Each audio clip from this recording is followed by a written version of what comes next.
viewers to My Startup TV. I am Aishwarya Nair. We are here at the T-Hub Innovation Ecosystem Summit for the year 2021, where you get to witness 30 plus thought leaders and an ecosystem for startups. So you can watch them live on the My Startup TV app and on all the social media handles of My Startup.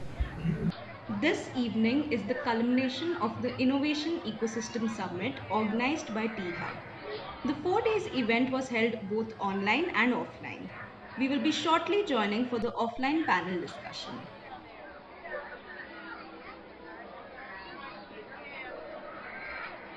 Day 4 culminates with a panel discussion hosted by the CEO of T-Hub, M. Srinivas Rao.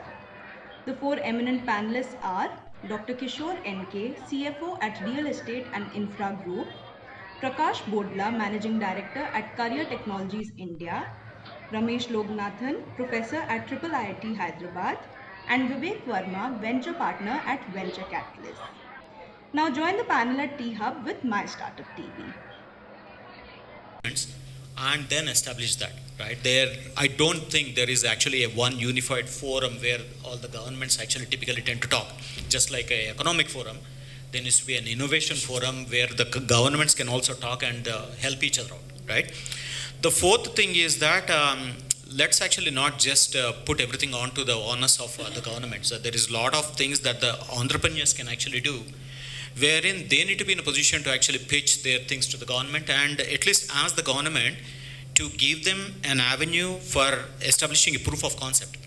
I mean, if you take a look at the government, they have water, electricity, people, food, economic. There is a whole spectrum of areas in which they work.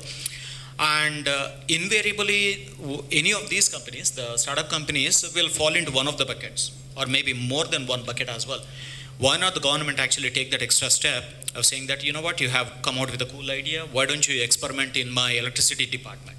And let's actually run it as a 1 month proof of concept. If it works out, this is the commitment that I can do, and this is the commitment that you need to do. As a result, it's going to be a win-win kind of a situation. And the list can go on, but these are some things that I think government can play a very active role, and that actually really differentiates between one government as opposed to the other government or other state or other country or whatever, right? Sure. Yeah, thanks. I think, Prakash, just to summarize what you said, I think one is you talked about access to talent, which is something which the governments can focus on in a big way in building out educational capacity and creating talent, making Hyderabad or Telangana a more livable place so people are willing to come here. Then you talked about almost a body on the lines of a World Economic Forum, a World Innovation Forum. You talked about tax incentives and tax breaks, including, I learned this new word, failure incentive for the first time. So I just made it up. Yeah, yeah. And last but not least, giving startups a forum to get in front of the government and for proof of concept, right? So I think on the fourth point, I can tell you that the government in Telangana is actually doing that quite actively. They have done 2 rounds of things. One is they have sensitized, they've ran a program for about 250 senior government officers across to get them to understand what's happening in the startup space in problems of social impact and sensitize them to how they can work with startups. There's also some work going on in terms of a preferential pricing policy as well as a no tender or limited tender policy where startups who have innovative solutions can directly work. And I can give you some recent examples of great work done by governments in the Telangana government in conjunction with startups. So all of you have heard of Marut drones and the work they did during the COVID pandemic. And similarly, even the work which you would have seen it today, there is a startup in Hyderabad which is doing actual real rocket science, right? Skyroot, right? Very actively supported by the government here, yeah? But some great ideas and we'll look at it. Okay, let's move to Vivek. Yeah? And Vivek is known for plain speaking, right? So Vivek, I'm looking forward to your thoughts on what you think the government can do to actively foster. We have 6,000 plus startups, right? But we are outside the golden triangle from a funding standpoint, right? So what do you think the government can do to actively foster the entrepreneurship. Thank you, Srinivas, and thank you, and good evening to all of you. So for me, I think the first thing I would think is that what the government should do is to preach what they practice. When we are talking to startups, we are saying that they need to have very singular, sharp focus on what they want to do, and that's what all of us talk to a startup, saying if they come and tell us we are doing 20 things, our immediate approach is, fix one or two and just focus on them, look at the long term. So I would tend to think that one thing which will really make a difference for a particular state or any government, state or central, would be that what's that focus, what's that singular long-term focus that they want to do. And I know some part of it has been done quite well at Telangana, especially when we look at the IT and all the ITES space. But I think that's one area, or pharmaceutical could be another area that we have really focused on. So that one advice I would have, that, we should focus on that. I think the second one is to really, and we hear this quite often, having spent 14, 15 months closely working with the Telangana State Innovation Cell, that I think the other thing is for the government to really stay out, and be a facilitator rather than trying to take the driver's seat. So what can the government do to foster ecosystem development rather than trying to start, if I may use the term, micromanage those things? Let entrepreneurs know that best. So what can we do at a policy framework level to facilitate a faster innovation, faster adoption, policies that can help, we already heard Prakash talk about talent. So how do we get a policy structure which will help good quality talent to come here, be attracted to come here and become a more cosmopolitan location? And I think, I would also very strongly advise that we need to create a culture of celebrating failure. And I think that's a cultural problem we have as India, that, failure is looked down so poorly that I think it becomes a big hindrance for a lot of young entrepreneurs, where they are kind of sitting on the fence for way too long because they are scared of failure. And I think it's important that we build some kind of a mechanism, and incentives could be one, and maybe Prakash can throw a little more light on how that can be, since he's kind of invented that and fund it, yeah. But I think we need to create a mechanism, even if it's not, monetary benefits, but at least there is enough recognition to say that if you are a 3 times failure and if you have 3 scars on your body, then you are a celebrated entrepreneur rather than someone who's kind of thrown away saying, he's good for nothing because he failed. And the last piece that I would say is that I think it is also important to start, and this may be a little personal to me, to start looking at social entrepreneurship. And I mean this as a very different concept to a charity.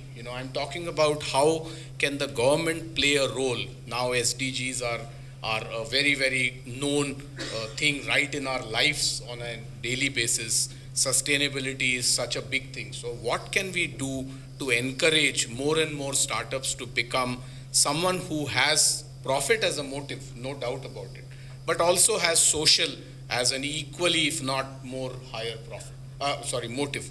So how can we encourage that? I think that will make a big difference, because then the entrepreneurs and the enterprises will become a lot more meaningful. And I'm hoping that will help in the talent management, that will help in many other things, because the engagement with stakeholders is significantly high. So I would think those would be my thoughts. Okay. So as always, Vivek comes up with out of the box thinking. Right? So you talked about social entrepreneurship. He said government should come in with a light touch and tend to be more a facilitator and not directly try and do things. And then, of course, the other point in the beginning about focus, right? So all great points, Vivek. Thank you. Okay, the star himself, Ramesh. Okay. Yeah. So for those of you who don't know Ramesh well, Ramesh lives, eats, breathes Rajnikant. Right? And he's promised at the end of this panel to do a Rajnikant song. Yeah? Okay. Song and dance both. So Ramesh, as someone who's been so actively involved in building, you've seen the whole 9 yards, the evolution of the startup ecosystem in Hyderabad. and you've actively been, you were part of the government for some time before you know, so one among the so many hats you wear. So you've been on the inside as well as, you know, on the outside and so on. So what are the 3-4 things you think the government has done and can do to further foster entrepreneurship? See, I feel the light touch is a very important aspect. I think like government should not try to execute by itself, create structures and either create structures to do it or like work with others that are already doing it. So government should be a facilitator and not directly do anything. I think government's role is very different from executing these things. That said, I feel the single biggest thing the government can do is to create an amplify things happening through its support, whatever forms. Could be policy support, could be funding support, could be networking support. We were discussing yesterday about I think this city has a fantastic network of research incubators. I mean, Ajit sir was there at the first meeting when we brought them all together 6 years back. It's 6 years now. And we're all connected. If somebody were to ask any of the other research incubator for help, they will readily help. That's the level of network that is there. Even if you don't know them personally, but they will help. On ground though, the actual collaboration is zero. Now, this is a serious opportunity lost. I mean, like extremely well-connected network, very good, positive goodwill between each other. And if anybody were to ask help, which happens very rarely, there's a ready help available. Yet, active collaboration is near zero. I would say zero, not even near zero, amongst the players. Now, it could be I'm one of the players, right? I'm involved in a few of these institutions myself, and I'm as much part of the problem as anybody else, because I could trigger the collaborations if I really wanted. I do want to, but it's not happening for all kinds of reasons. Now, I think that's one serious role government could play, like in kind of facilitating these. I think that the amplification is the role government can play, whether it is through funding, through policy support, like what others are doing, can they be made to do better? And like funding is already happening between the state and the center. There are enough things happening. We could see like the good programs from different ministries in the central government. 4 or 5 ministries are very actively involved. Now, so the state could see how to supplement that in creating those structures. I think compared to all other states, this state has done phenomenally well. All these structures you introduced in the beginning, they're all structures created by the government in recent years. And I think all of them have its own very clear mandate and doing well also, which is one fantastic thing that the government could do, should do and is doing. Now, can this be extended to facilitate others to do better? See, I don't think any of our incubators are doing as well as they could. That's my view. And I think it's not for the want of trying, it's not for the want of a mandate. I think we should figure out what gaps are there, how can we do, and one thing is, like I said, it's a collective.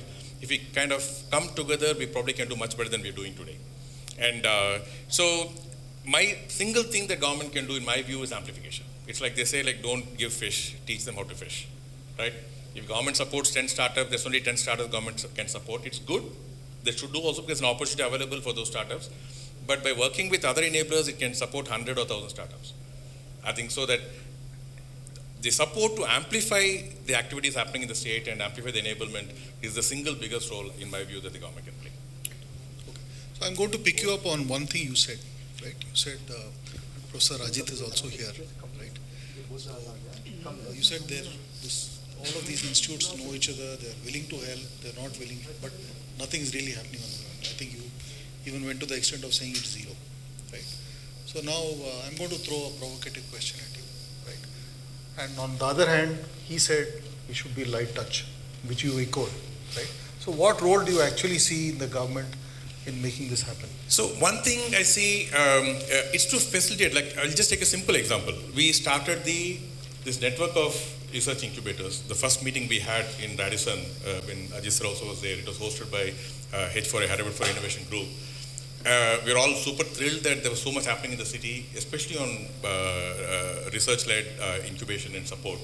And after that, almost nothing happened until almost a year and a half later, when we had an event, InnoFest, that we did.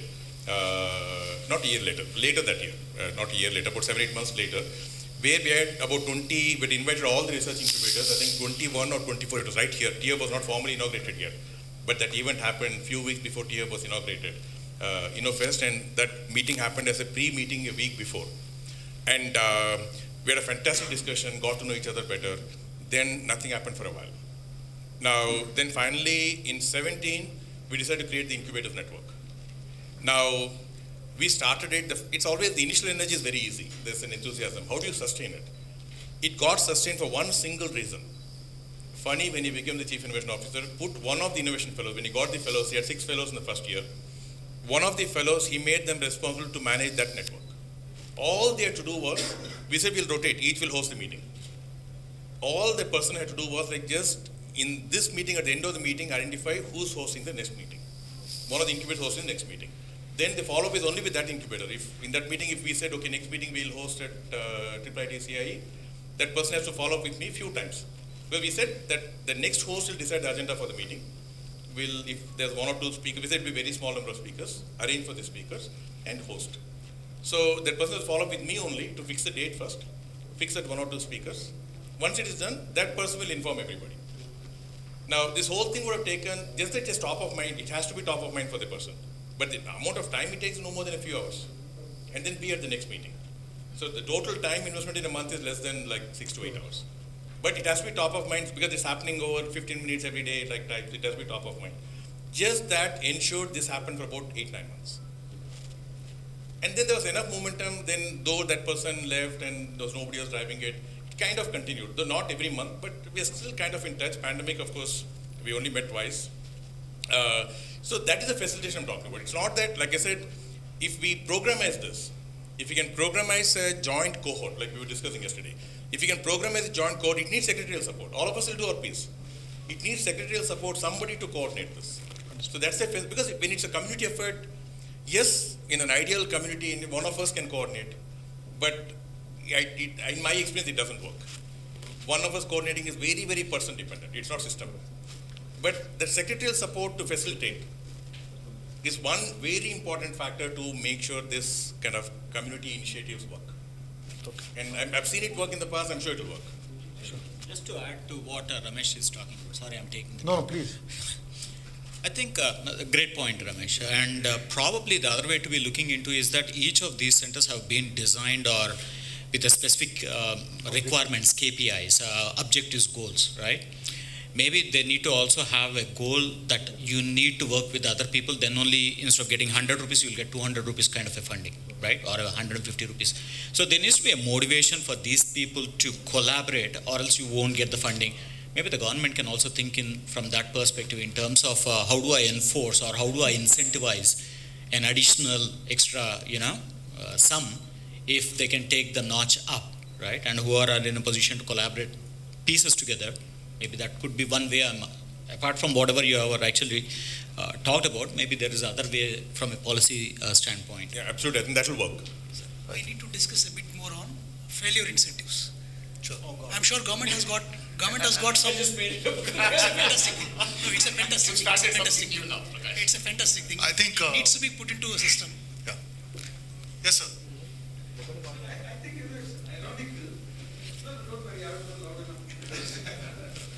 I think it's ironical that we who are talking about entrepreneurship and this thing are looking to government for every solution. I think it's utterly nonsensical, honestly. I mean, Friday evening I must be a little provocative, right? We can't sit here and say that. I'll take you out for dinner, for a drink afterwards, and we can have. But I think, I think, let's be honest. And you did a little bit of it. Let's look at ourselves. I think the problem is not the government. The government, and honestly, both the central and the state government have done far, far more than one could reasonably expect. But just look at two ecosystems. The Silicon Valley ecosystem and Bangalore ecosystem. Look at the extent of involvement of the industry leaders in their startup ecosystems. Where is ours? Yeah. Where is ours? We have so many, and we see, and I've said this publicly, that the graveyard is full of great BIRAC inventions. BIRAC supported startups, phenomenal startups. Government has done their job. After that, where is the industry support to take that to TRL 7, 8, 9? Where are the industry expertise? We know that there are not. I think we should stop looking for government this thing. We should stop looking. If we need incentives to talk to each other, something is wrong with us. I'm sorry, I do feel very, very strongly about this. You're absolutely right. I mean, the question was towards more from the government perspective. That's why we were just trying to defend from that. But you're absolutely right. There are so many places. I mean, take a look into the Karnataka, right? I mean, you are talking about the Bangalore. I don't know how much of a government intervention is really happening for thousands and thousands of the startups. It is a self-propelled kind of an ecosystem that's also happening with the industry leaders and the partnerships. You're absolutely right. Yeah, and that's the kind of the things. You don't need to push me forward, but don't retard me. I think as long as the government can do that much, I think we can still progress. Like they often say, right, you stay out of the way, most people will do well. Sir, I think add one Kishore point. has a point. Professor Ramesh also spoke the same point. See, there has to be a facilitation from the government side. That can't be taken out. The reason being, let's say, today we discuss, in fact, I was just discussing with the CEO on the pain points. If there can be a platform which government can facilitate, where the industrialists, the chairman, the heads, CEOs, CXOs can come and explain, these are the pain points which we are facing. If one of you are working on these lines, we can extend support whatever is required. If a platform like that is available, and if there is a match where you are working on some pain points and the pain points do match with what are existing, and half job is done, and they'll be very happy to fund it. Funding definitely can't be taken out of the whole of the thing, because ultimately it is the requirement for everyone and for the economy, for the whole livelihood. So while I agree with Professor on don't look at government for everything, then you become a MSME, even to micro, tiny, smart sort of thing. You have to think big, surely. But at the same time, the point what I was about to tell got diverted from me. Now I am back on that point. If government can say, failures will be incentivized, failures will be patented, and there is a fund out of a part of CSR fund, which is earmarked, diverted, put aside, and the failures will be patented. You don't need to repeat the same thing and fail again. Learn from this. This is a public information. Government provides this information to everyone. You can test check it, understand, and from here, if you can make it profitable, if you can make it successful, viable, do that as your baby. And if you continue from here, you can have the complete patent for yourself. If one such kind of mechanism is put, which is possible with the government intervention, with the funding support, maybe from CSR, whatever, and when someone has got, today CSR is not charity, it's a tax, surely, it's a tax. I don't mind paying tax, it is into this pocket, that pocket, I do pay. Out of this tax, what is already collected from the private organizations, let government use it for a productive purpose, supporting startups to an extent. Patent the failures, incentivize the failures, let them be celebrated, let them not be repeated unwarrantedly. Thank you. I think I opened a Pandora's box. Unwittingly. Okay. So I think a couple of other points, and Vivek, I'm going to throw this to you because you play both sides. So, in a past life, one of the frameworks which we have used is, we call it seed, soil, and climate. Right? So if you want good crop, right, you need good seed, you need fertile soil, and you need a favorable climate, right? And you talked about, I think he talked about the talent part. So, and again, at the risk of possibly triggering another intervention by Professor, right? And please feel free to do so, right? Yes. From a standpoint of talent, right? And obviously, I think, while we have quantity, we have so many colleges of all kinds, etc., etc. We also realize that we are really struggling. I mean, if you look at the great resignation boom which is happening and connect that, that's because there are too few good people, right, chasing, whatever, jobs, right? So from that standpoint, what if I were to ask you for a prescription, and I'm asking you to be prescriptive here, what are the two things you will tell the government to do to ensure this whole thing about seed, which is talent, can be, Sure, thank you. And I think just to go back for a minute to the earlier point we were making, I think one thing that the government can do very effectively is to build good quality repositories. And I will also kind of connect that to the question you are asking, saying, what is the repository of problems? And we've recently, in my last advisory role that I was doing with the government, we've set up a network and it's running quite efficiently now called the Telangana Social Startup Network. It's a network where we're trying to bring or the government is now trying to bring social entrepreneurs together. And one of the objectives of the network is exactly this, that how do we go around to collect all the problem statements that are being faced by the industry and throw them out to the new entrepreneurs who want to come into the space. That don't go looking around for problems. Here is a set of problems which the industry, government, or the society is already struggling with. So if you can find a solution to this, you already know who the customer likely to be. So that I think, and the same thing can go to the question you're asking, that what are the 21st century skills that are going to be required? Because a lot of our current institutes are focused on, if I may say so, what we thought are the skills required. I'm not sure how many of those institutes are really looking at going to what is the 21st century, or maybe very soon we'll start looking at the 22nd century skills that are required. And are we getting our youth to be ready for that? So I may know the best engineering skills, but do I know problem solving skills? I may know the best solutions, but do I know the communication skills to be able to communicate to that to the world? Do I have the articulation skills? Do I understand the concept of bootstrapping or raising the right fund at the right time? And I was in another session at CIE currently, and I was kind of mentoring a startup who came in a speed dating format, and he's saying, my problem was I have a fantastic solution. I found a very good investor in US who loved our product, but the whole thing fell through because I asked for too less money. And he said, the investor just kind of told me, okay, everything till this point was fantastic, but you don't seem to have the right vision, because this is something which is supposed to be much bigger. Now, are we getting our people ready to understand those nuances?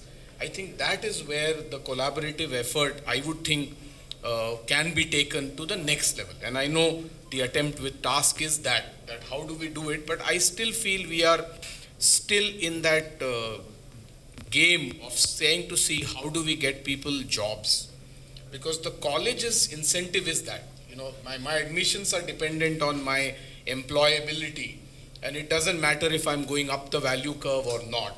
All I need to do is to get a tick in the box.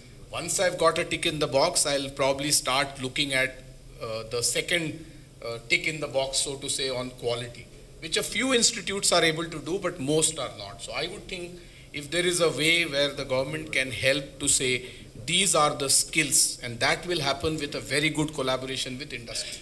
So how do we sit with industry leaders? So Vivek, I want to just pick you up on this point, and I want to throw the ball to Prakash. Prakash, I think this whole question of industry knows, for example, in the business you run, right? You know what are the skills which are relevant. So let's say IoT or new generation technologies.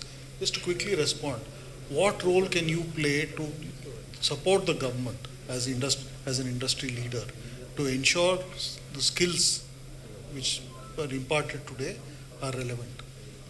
I'll take it in multifold, right?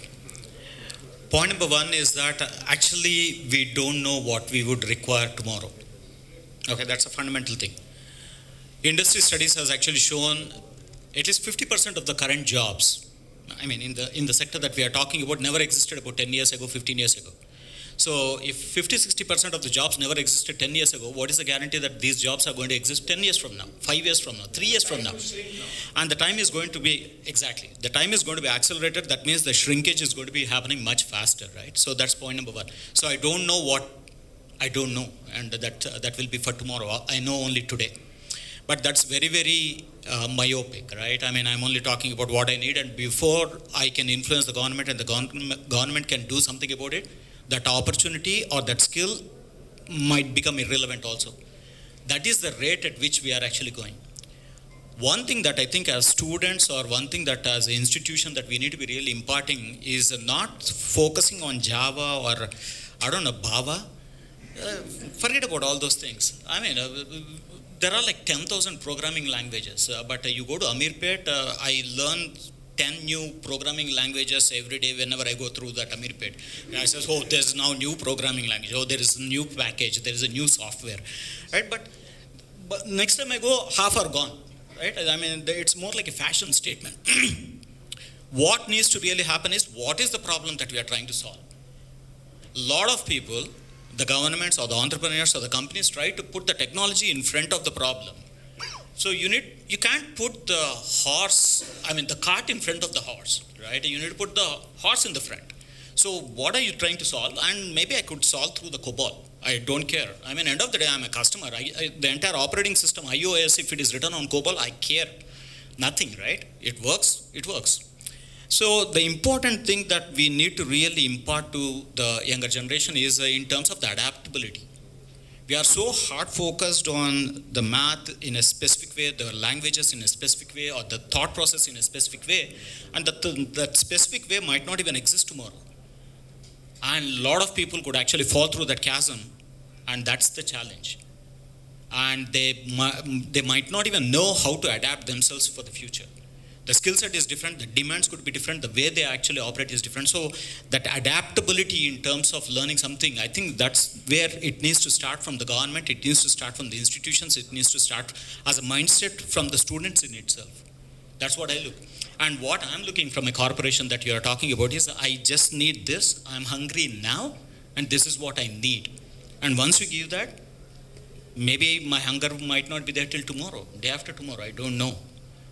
Then what will happen, right? So I think it's not the government. I mean, Sir has actually said, I mean, when you speak, I mean, you are one more star, right? On a Friday evening. I think it is, the students will pick up a skill where they become employable or they can do something with it. If somebody says that, okay, you learn this nice fine art, but you can never get any job or you won't make any money, I doubt if 99% of the kids will actually take that. Either because of the parents, either because of themselves, either because of social pressure, I don't know. But those are the things that are extremely important, right? Because the skill might not even be there in the future. Nobody can. Can anybody tell what will be the skill set that is required from 10 years from now? I can bet if you can tell that one, you should be on the Wall Street, you should be somewhere else, you should not be sitting here. You can start your own company, hedging and... You are the unicorn in the making. Exactly, you could be hedging. You could be hedging on that, guys. If you can guarantee, if you can actually predict what would be the skill set 5 years from now, that would be required. I can guarantee you, you can have your own... What unicorn? I mean, unicorn ka maa or baap or tata, dadi, everything. So let's ask the technology guru here on the panel. But just on this point, we have to get away from this. Unfortunately, a lot of times these skills, that we are talking about are labeled soft skills, and kind of pushed away, saying that this is not what is required. And I have a feeling that somewhere, we need to start refocusing on some of these skills where, how do we get people, like you said, we don't chase a solution. We have a solution, now I'm chasing to find a problem. That doesn't work, and we know that all. We have to first have the problem and then find the solution, not the other way around.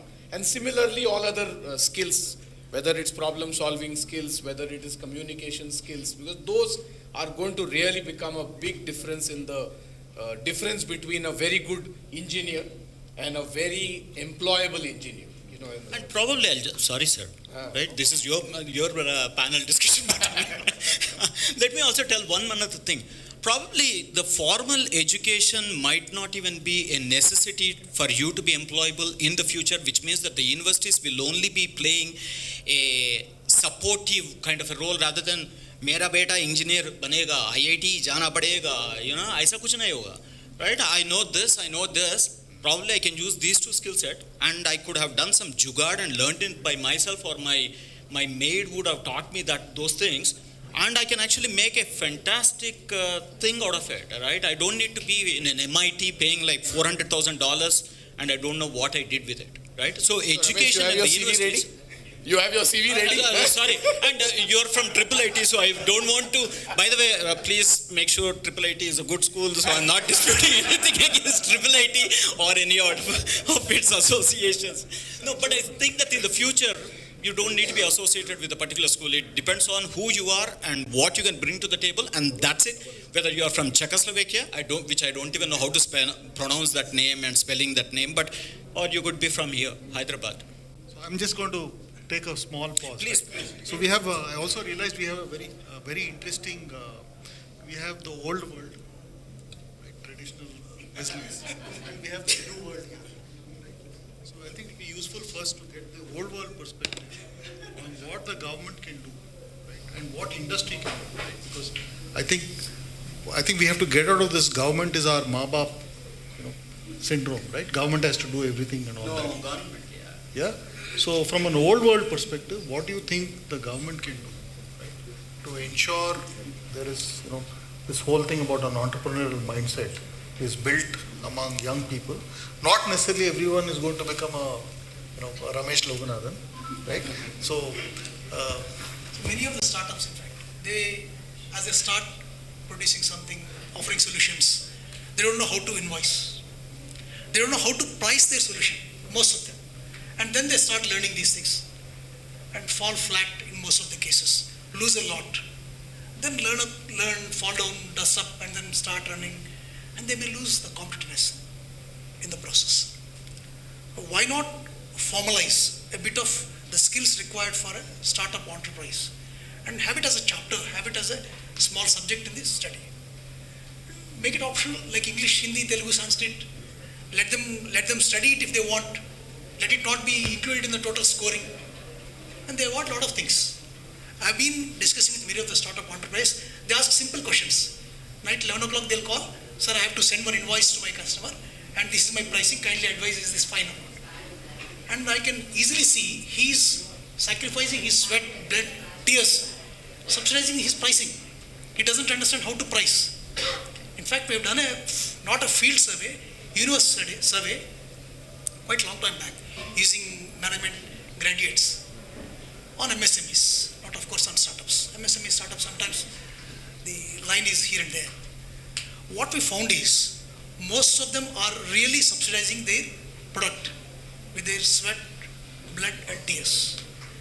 Salary versus interest on their loan to the same firm versus the return what they have earned on their capital, all are understood as one. Same 10,000 is called as salary, is called as interest, is also called as return on their capital. They don't understand. What are they doing? They are subsidizing the product to medium, large enterprises.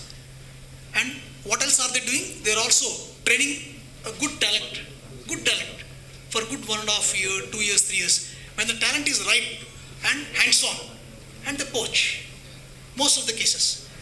And the stipend what they are paying to a trainee is about 1/4 of what they are paying to the fresh employee, which means they are also using this as a possibility to reduce their training costs and pick up the guys from the MSMEs or startups. And many startups cry, sir, I have a good hand, that lady was doing a fantastic job, now she got a better job and then she left. I am now looking for another trainee who can work for me and then get trained over a period of time. I have doubled the salary, still she is not happy because she is getting 4 times elsewhere. This is something, there is a foul play. Why not the big organization, large organization, pay higher stipend and scrutinize properly and reduce the gap between these two? The starting employment salary versus stipend is when they are contributing or not poaching from the startups. So a bit of formal structure is also required, sir. I agree with Professor, I agree with you that old school of thoughts are old and then they may not be required in the future. But then government support is required in the country like us. See, what Prakashji told is future, not today. So you don't need an engineering course, you don't need to be an engineer. You can be an engineer without study. It will be possible, but at least not now immediately. That's Shankar, do we have another 10 minutes or we have to wind up? We have 5 minutes. Okay. Ramesh. So, I feel there are 2 types of skills if you look at skilling, right? One is just, I think the important thing that universities can teach is to teach them how to learn, right? Learning to learn is the most important thing. And today, if you look at the variations of computer science that's been launched in universities in the last 1 or 2 years, like there are some 5 flavors of computer science. I don't understand the rationale behind that thinking at all. Like PJ and Tripathi, our director, keeps talking about saying like if it were up to us, we would announce it's just an engineering degree. But unfortunately, AICT and all they only recognize computer science and electronics, so we have to label it computer science and electronics. Ideally, we would just say it's engineering. They are specialized in something, they have taken some kind of a research area or technology area. The degree should be engineering. Anyway, I think we've gone off on the super specialism when most colleges were struggling even to teach computer science. Now we have computer science in AI, computer science in this, in that, and that. So I don't know how they're going to teach. So I feel one fundamental skill is like, with just current engineering as a reference, whatever it is, current technology that's there in the universities, it could be 20 years old, 15 years, 10 years, doesn't matter. With whatever as a reference point, can we teach them how to learn, make them resourceful, and which will happen only if we make them do a lot of stuff. I mean, today in this road-based, exam-based system, they don't learn.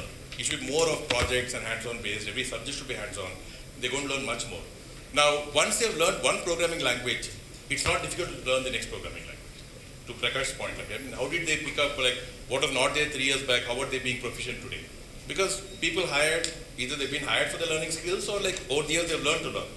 So they can quickly pick up new skills. Now I think that is something completely missing in the education system. So there's one broad talent which if you can teach them how to learn, they'll be extremely employable. I don't think anything else is required. They don't need to worry about what is the latest programming language or latest web framework, and like they don't need, if they can learn anything, whether it is 10 years old, 5 years old or 5 months old, doesn't matter. If they can demonstrate, they can learn, and they can learn it well and apply it. That is the lasting skill on one side, which is the broad base. Bulk of what we would need is that.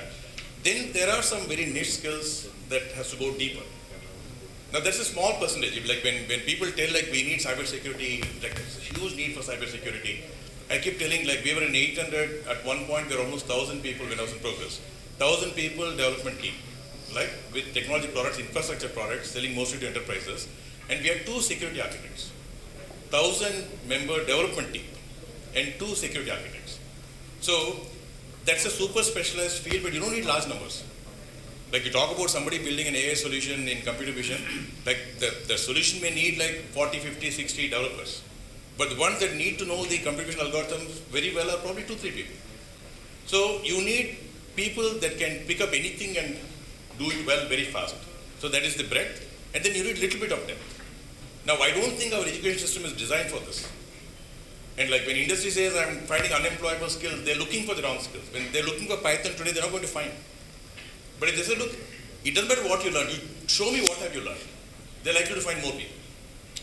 And because like it's a very services mindset that we have in the industry, because you are hiring, there's always a project, a customer waiting, and you need to get somebody like, you need a warm seat like from day one.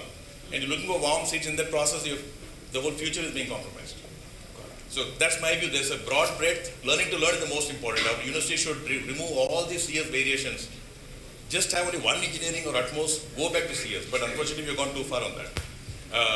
Teaching learning to learn, and then specialized courses where like you don't need, every college need not generate 1,000 people that are good in AI. Get 1,000 people that are good in programming and 10, 20 people good in AI. That's what the industry needs. Just one, teaching to learn, but most importantly for the future, teaching to unlearn. Teaching to unlearn is becoming even more important as well, because we are sometimes stuck with the learning only and continue to do that, and we fill that our entire memory stack with those things. So teaching to unlearn, I think, is also going to be an equally important. And one last point on the government, what they can do to increase the entrepreneurship, probably we need to have a training session not to the entrepreneurs but to their parents and their families and their support systems. A lot of people, entrepreneurs who really want, might be taking a step back because of the parental pressure or family pressure or brotherly pressure, some pressure or self-inflicted pressure. I think maybe there should be a training for them as well to say that it's okay. You know? Okay. So if we have Shankar, we have another couple of minutes? Okay. So there's just 2 points, and all of you here can say a couple of things. From the second part of what I said was about having a good soil, right? And soil is access to physical, digital connectivity, access to funding, etc. Very quickly, 2-line comment on what you think the government and industry can together do to support entrepreneurs more than is being done currently from a policy angle. Sir, correct. Most of the most of the startups fail to get access to the decision maker in most of the companies when they try to approach and then present their product. So it is the connect what government has to facilitate rather than leaving insult to the startups. Only one point from my side. I'm not sure a government can, for example, how can a government facilitate a connect to Prakash here? Right? So, I don't have a mobile. so I was asking specifically from a access, physical connectivity, digital connectivity, then access to credit, right, and so on. From that standpoint, what is it that government and industry can do together to support entrepreneurs? 2 points. What is being done today and what can be done further? Make it mandatory that a part of CSR funding has to go to startup funding, and let THUB be the mediator to ensure the deserving startup will receive some funds. Industry with its money at stake will be interested. It will come forward to have the connect with the rightful startups. Thank you. I just take. I will have a quick Q&A after this. So quickly, Prakash. I think probably my take is a little different. I mean, apart from what Kishore was talking about, I think the world in the future is going to be so complex that probably there will be very few companies who might be in a position to solve that particular problem, right? I mean, we are going in 360 degrees at such a fast pace. One way is either the startups or the corporations themselves has to actually work together, right? M&A is one activity that you're talking about, but I mean, the rate at which the complexity of the overall things are happening is so big, and maybe we need to have that kind of an ecosystem where there is a collaboration. I mean, we are competing at the same time collaborating, right? Some kind of such ecosystem would be required. And coming to the question that you asked, from a corporation perspective, I think we need to have a designated representative and an approved budget that will not be touched. Typically what happens is that these things, because I'm unable to see the ROI, I have a challenge, my G&A cost, I cut this. I have something going on, I cut this. I need somebody to travel, I cut this.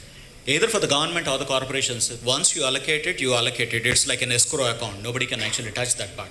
And that is the only way they will be in a position to actually bank on saying that, okay, paisa hai bhaiya. It's not that because somebody else blew up the money, my share is lost. So there needs to be a dedicated that cannot be touched. And that entrepreneur should also sign the document, and the government or the corporation should also sign the document to saying that aur kuch hua to this money is still protected for me. Something like that. Thank you. Vivek.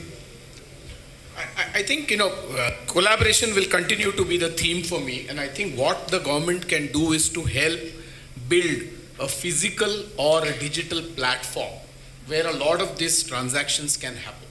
See, today, a lot of times we don't know where to go. If I'm an entrepreneur, if I'm a government, if I'm an enterprise, if I'm an association, industry body, I don't know where to go. I will go and do some research at my own level. But I think if there is a larger mechanism available where I can go to the platform and get a sense, okay, I am looking for a particular solution. I know who as a research institute are doing work in this place, who as startups are doing work in this space, which incubators are working in this space. My whole interactions will become a lot more richer.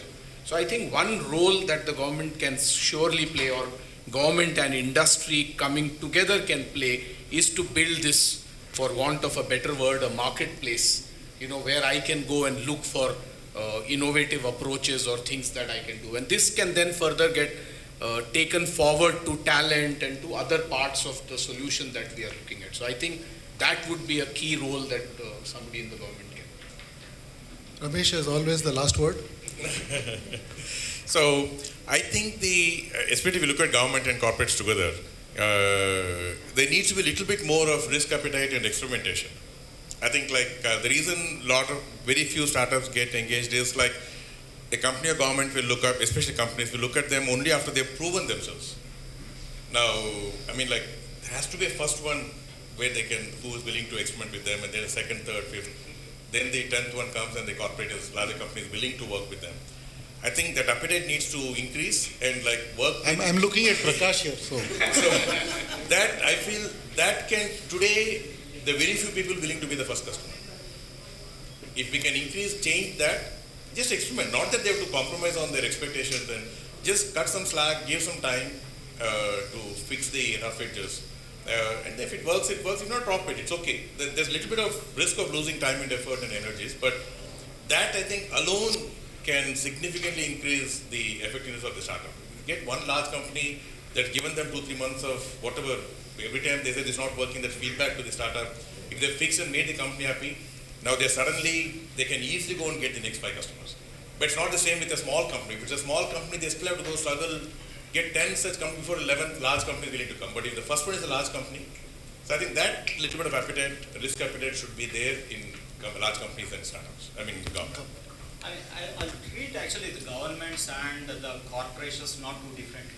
End of the day, government is looking for some kind of a benefit that will help their party, vote, whatever that might be. And the corporations are also looking into increasing the shareholders' value.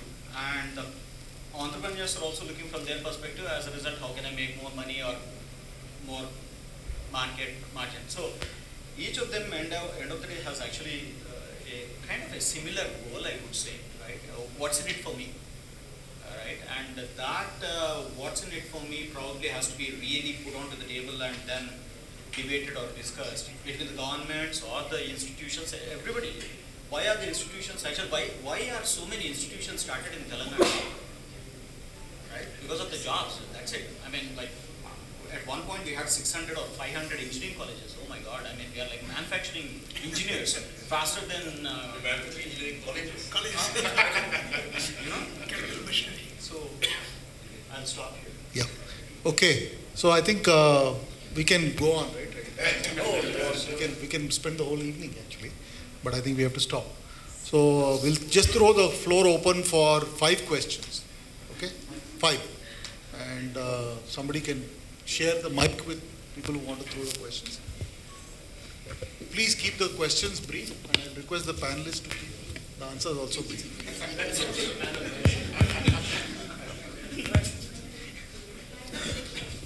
Hello. Thank you. My name is Sujit. I totally agree with Ramesh on the learning piece. We always look at engineers or anybody resources who has the ability to learn. So just throw there. But the question is, okay, we are talking about a lot of investment support, funding support, networking support, creating a platform. But what about adoption by the government itself into these startups, whatever people are building, right? So we are building some products out there and trying to push it out.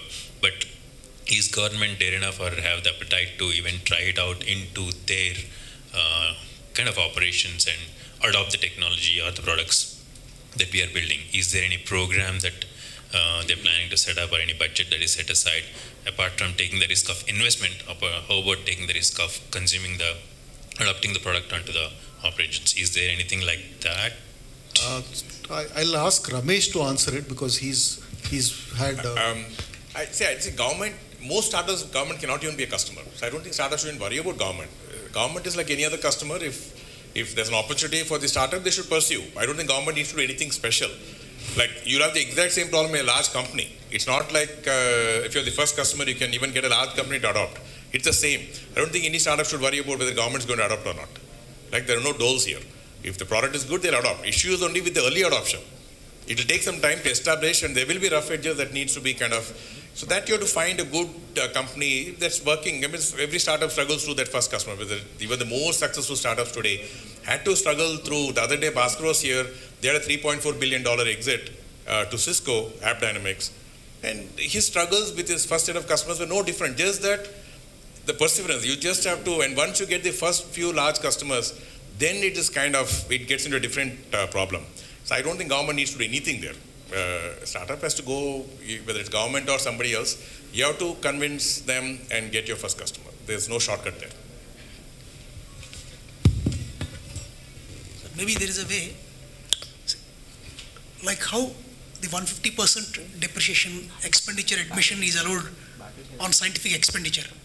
If a corporation is willing to procure whatever are available from the startups, let the government allow 150% of the expenditure to be booked so that they get the tax benefit, as our Prakash ji has rightly told, unless there is something. No, the business of business is business. They have to do their business.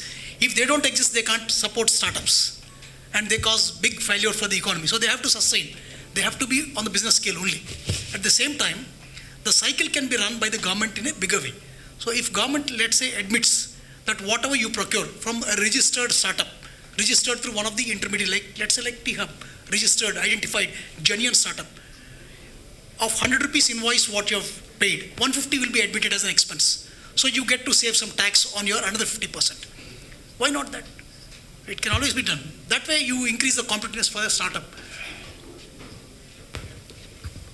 That's going to be I guess all of you know this, even 150% took a long time coming. It will take a long time coming. So I think we have time for 4 more questions. I have a question. Yeah. And you have the mic. Of course I do. There's an echo there, so that's why. So my question is, at Telangana we almost in-house 57 plus incubators, like as of today. But one pattern I observed on the investor side is slowly the fund agencies not only pumping in money, they're telling, okay, we can actually connect you with XYZ customers. We can actually do, mentorship as well, little advisory to raise your next round. So my hypothesis around here is it like there's a lack in this current incubator ecosystem that there is no connecting dots for investors, that they are actually doing the incubator's job or the accelerator job? Or as Ramesh ji rightly picked up, can this collective incubators or accelerators coming together doing this would address this gap? On the other hand, will it on a greater community will add to the funding ecosystem itself? So I don't think the VCs are doing any incubators any favor. Okay. First thing, they're not coming to the incubation space at all. Like a VC is looking at a startup that's made money. Angel Network is looking at a startup that's made money. Ratnakar is right here. They will not look at a startup that's not made any money yet. And they're investing 1 or 2 crores, 3 crores, 5 crores. Right? Even at that stage, they want revenue. So it's a general, I don't think anybody has risk appetite for pre-revenue startups in India yet. Yeah. So nobody's coming. Incubation startups, especially research incubators, are all pre-revenue startups. So investors are not doing the incubator's job. You can rest assured on that. Don't worry. We need it badly, but they're not doing it today. Incubators have to do more. I mean, see, at the end of the day, even if it's a risk-averse investor, if the startup is good, they will invest. The issue is that somebody has to work on creating that initial success. Incubators is part of incubator responsibility. And and I always say, we are one of the older incubators, one of the larger incubators, academic incubators, and we don't know how to run an incubator yet. I mean, after 14 years, we're still figuring out. Today, we are experimenting something today. It's a new experiment. Today, we are trying something. Right now, it's happening in CIE. But we keep looking and trying to improve. But if we can create that early success, money will follow. Unfortunately, VCs in India are not that risk taking. So they're looking at very conservative bets, most VCs. So incubators have to do a little bit more, and network, if we can amongst ourselves see how we can do something more collective. Today, if each of us have 10 startups, we only can do so much with 10 startups. But if you have 100 startups together, we can do much more. In terms of getting the right enablers, right mentors. So that's what we're trying to do, hopefully. But talk to MSR as well. So we'll see if we can get this going. Hopefully it'll happen. But VCs are not doing the incubator's job, for sure. Thanks for that. And if I may add to that, I think one thing in that curve that the incubators need to do is to also learn the skill of collaboration a lot more. True.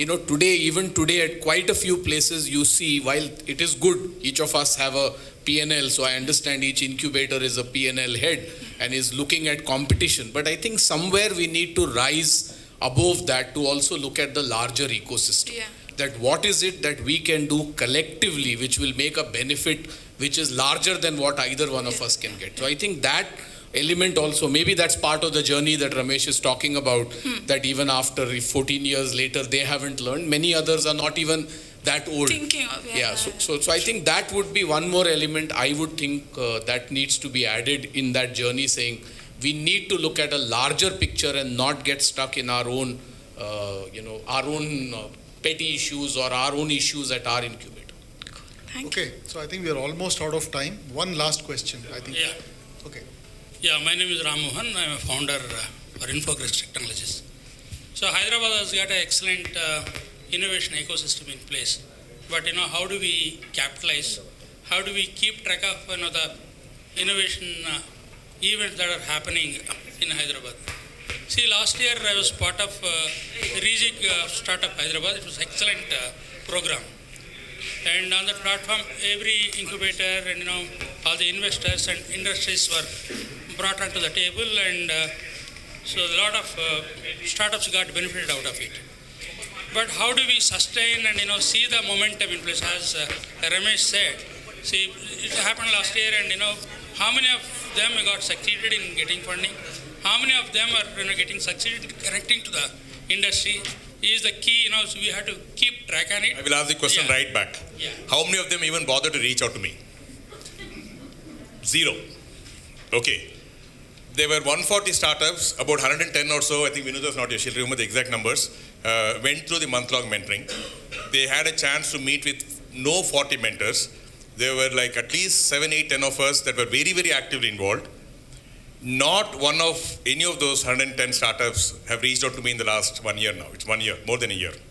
So let's not kid ourselves. We are not the best innovation ecosystem. Don't kid yourself, let us not kid ourselves. We are not the best innovation ecosystem by any measure. We are a good ecosystem, we are a very well networked ecosystem, right? We are having a huge potential, but by no measure are we the best innovation ecosystem. We have all the makings. I mean, the number of research labs that are here, we are the largest cluster of research centers kind of anywhere in the country, in the city. We have a very enterprising, like everybody knows this, I mean, this city has had a lot of traditional entrepreneurs come out of this city than any other city. So we have some entrepreneurship running in the genes, in the water and such. We have all the makings that can make us good ecosystem, but today we are not. So I think problem is everywhere. It's not about any one, it's collectively everything has to come together. It's getting there. It's not there yet, it's getting there, but Rejig, I would tell you, not a single of those 110 entrepreneurs has reached out to me. But Ramesh, one important point you mentioned is, why don't we have a place where we understand what is happening here in the city?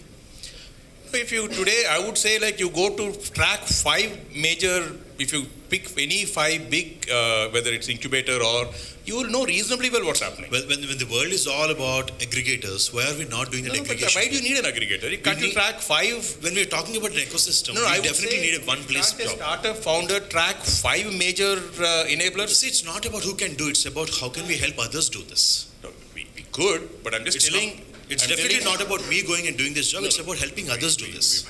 We'll hopefully have T-Hub do it or State Innovation. That's exactly the point. That's right. I was going to say, all of us are going to look at MSR and saying, and Shanta was supposed to be on the panel. We looked at Shanta for the answers, but. Yeah, my question was about the continuity of the program. And my answer to that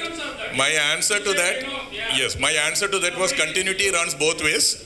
Like continuity runs both ways. It's a community effort. The starters, I mean, there was wind packed in the sails, and all the startups deflated that wind.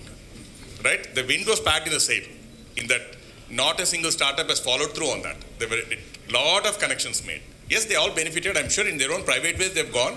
But if they have to reach the enablers, there were at least 10, 15, 20 people like me that could have given them a lot of whatever help they might have needed later. I don't mean to say that all the 100 should have come. I'm saying 0 coming is a problem. You're saying follow up. Okay, Vivek, one last question and then we'll stop. Sir, I mean, both the Power Discoms and Hyderabad Waterworks is our client. As a startup, we got good support from the government. Very much thankful. But at the same time, when product is disruptive in nature, when it is implemented that way, then only we'll get a real benefit out of it. So that effective implementation is seriously lacking, sir. Pillar to post we run, we explain the kind of impact it can create, but still there is something. See that, as a startup, we try our best. I think we are trying, as sir suggested, that is also inspiring for us. We want to think out of the box and see that, that can further motivate them. But that is where I think, sir, a leading, somebody, a senior level technical guy, why not this is being effectively implemented? When that something has been started, why not effectively done? See, it is, sir, a small opportunity will not really help us, sir. Definitely for some time it is a breather. We'll feel very happy. But, every time there is a burn that, it is not being utilized for the purpose it is intended for, then there is a real pain. Then it is like, unlike it is not done. I am happy, I am unhappy. So that is where, sir, I think, real focus has to become. But if I was to ask you this counter question, Please. that if the same thing was happening with a corporate customer, what would you do? If you were building a solution, let's say for Prakash sitting here, and they are not buying it, they are not taking it, what would you do? Sir, would it be any different than what you will do with the government? No, basically, sir, what happens, like electricity, water, these are the activities only government is doing. Rest all is a small. No, that is okay. All I'm asking is that because we are in that space where government can play a major I understood that part, but I'm saying that the thinking needs to go to the fact that is enough value created in the eyes of your customer. Whether the customer is a corporation or a government, it doesn't matter. The customer must see value, and then is when I will be attracted to say I want to implement your solution. Sir, I am only asking you that question. Yeah, sir, I am saying in an open forum, I am saying the kind of value proposition we are bringing will show to the globe. I am saying which is not witnessed here, I'll show to the globe. But maybe your customer is not seeing it that way today. Sir, not so seeing, what can you not do? seeing is, sir, what I'm saying is, not seeing is not my problem. Well, it is, It is only your problem. That's the point I was trying to make, that the problem of the customer not seeing the value in your solution is not a customer problem. Yeah. Okay, folks, I think, thank you. I think a great discussion to have on a Friday evening. And, maybe later after this event, those of you who want to interact with the panel, we can set that up. But I think we have another important thing we have to do. So thank you very much. Really appreciate, I really enjoyed this conversation, and we'll pick up the threads. Some great ideas which we can work on. And I think all I can assure you from T-Hub, with the support of all of you here, is we'll try and, I think Ramesh talked about amplification, etc.